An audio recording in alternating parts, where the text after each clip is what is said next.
샬롬 할렐루야. 로마서 10장 13에서 15절이요. 누구든지 주의 이름을 부르는 자는 구원을 받으리라.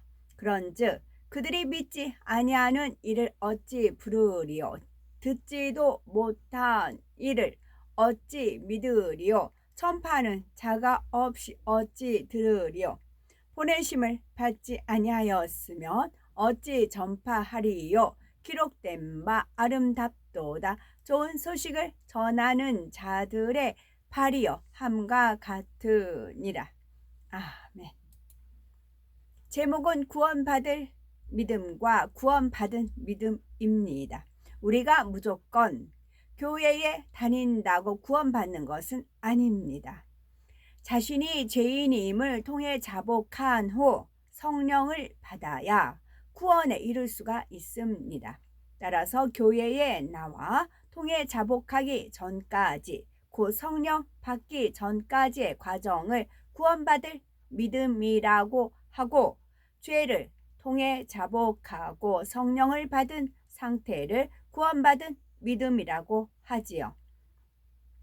예수 그리스도를 믿고 천국에 가려면 단순히 교회만 출석하는 교인이 아니라 구원받은 믿음을 소유해서 하나님 말씀대로 행하는 성도가 되어야 하는 것입니다. 그렇다면은 구원받을 믿음과 구원받은 믿음을 구체적으로 살펴보겠습니다. 예수님께서 골고다 언덕에서 십자가에 못 박히실 때의 일이지요. 누가복음 23장 39절 이하를 보면 예수님 좌우편에 십자가 처형을 당한 두 행악자가 있었습니다. 그때 한편 강도가 예수님을 향하여 네가 그리스도가 아니냐, 너와 우리를 구원하라 라고 조롱하였습니다. 그러자 다른 편 강도가 예수님을 힐난하는 강도를 꾸짖으며 주의 이름을 부르며 자신의 신앙을 고백하지요. 즉 예수여, 당신의 나라에 임하실 때에 나를 생각하소서 한 것입니다. 이에 예수님께서는 그에게 내가 진실로 네게 이르노니 오늘 네가 나와 함께 낙원에 있으리라 하셨지요. 그에게 구원받아 낙원에 이를 것을 약속해 주신 것입니다. 이는 예수님께서 죄 사함을 주어 구원에 이르게 할 수 있는 메시아, 곧 그리스도가 되신다는 사실을 선포한 것입니다. 간혹 회개한 강도처럼 내 마음대로 살다가 죽기 직전에 예수 그리스도를 영접하면 구원받을 수 있는 거 아닌가 하고 오해하는 사람들이 있습니다. 하지만 한편 강도는 십자가에 달리기 전에 이미 구원받을 믿음이 있었기에 구원에 이를 수 있었습니다. 다른 편 강도가 예수님을 조롱할 때 그를 책망하며 예수님께서는 아무 죄도 없이 십자가 처형을 받는 것이라고 역설한 것을 보면 알 수가 있습니다. 한편 강도는 하나님의 아들이신 예수님에 관한 소문을 듣고 이미 마음에 인정하였습니다. 그 후 예수님께서 십자가에 달려 피 흘리시면서 아버지여, 저희를 사하여 주옵소서, 자기의 하는 것을 알지 못함이니이다 라고 기도하시는 모습을 바라보면서 얼마나 민망했겠습니까? 그래서 십자가에 달려 극심한 고통을 받으면서도 예수님을 향해 당신의 나라에 임하실 때에 나를 생각하소서 하며 자신을 구원해 달라고 간절히 호소하였던 것입니다. 만일 한편 강도가 십자가 처형을 당하지 않고 생명이 연장되었다면 어떻게 살았을까요? 결코 이전처럼 흉악한 죄를 지으며 살지는 않았을 것입니다. 자신의 죄를 철저히 회개하고 하나님 말씀대로 살고자 노력했을 것입니다. 그래서 예수님께서 한편 강도의 고백을 들으시고 오늘 네가 나와 함께 낙원에 있으리라 라고 구원에 이를 것을 확증해 주셨지요. 그렇다면 구원에 이른 강도가 예수님께 자신의 신앙을 고백하기 전에 갖고 있었던 구원받을 믿음이란 구체적으로 어떤 것일까요? 이는 아직 구원의 확신이 온전히 들지 않지만 이를 위해서는 자신의 노력도 필요하지요. 곧 믿음을 갖고자 노력할 때 하나님께서 자신의 죄를 깨닫고 회개할 수 있는 은혜와 구원의 확신을 주시기 때문입니다. 아직 구원의 확신이 없는 사람이 구원받을 믿음에서 구원받은 믿음으로 바뀌려면 열심히 하나님의 말씀을 듣고 배우는 노력이 필요합니다. 우리가 하나님의 말씀을 듣고 배우면 무엇이 죄인지 깨달아집니다. 이처럼 하나님을 만나려고 간절히 찾고 노력하면 하나님의 은혜가 임하지요. 이전에 창조주 하나님을 믿지 않았던 것이 얼마나 큰 죄인지 마음 중심에서 깨닫고 철저히 회개하게 됩니다. 하나님께서는 살아 계시며 예수님의 십자가 사건이 바로 나 때문이라고 믿으며 나는 죄인 중에 죄인이었다라는 고백이 저절로 나오는 것입니다. 그러니 반복하여 죄를 짓지 않도록 하나님께서 위로부터 능력을 주시지요. 이처럼 통해 자복을 하기까지 하나님의 자녀가 되기 위해 노력하는 과정이 있는 믿음이 구원받을 믿음입니다. 진정한 회개가 이루어지면 성령이 임하시고 마음이 시원해지면서 구원의 확신이 생깁니다. 누구도 해결할 수 없었던 죄의 짐을 내려놓으니 몸과 마음이 날아갈 듯 가볍고 기쁨이 샘솟지요. 비로소 구원받은 믿음이 생긴 것입니다.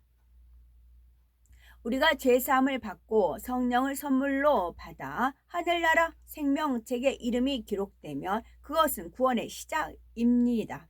그때부터 성령의 인도하심을 따라 구원의 완성을 이루어야 하지요.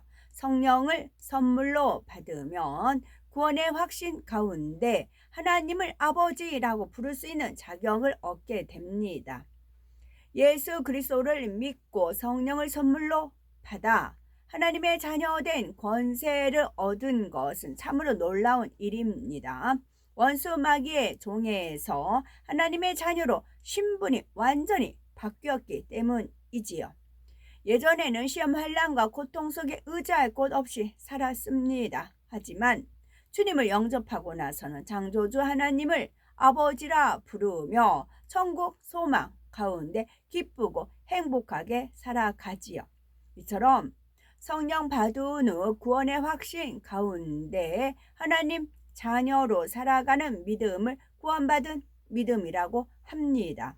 구원받을 믿음이 하나님 자녀가 되려고 노력해 통해 자복을 하기 전까지의 믿음이라면 구원받은 믿음은 통해 자복한 후에 성령 받아 하나님의 말씀을 행해 나가는 믿음이지요.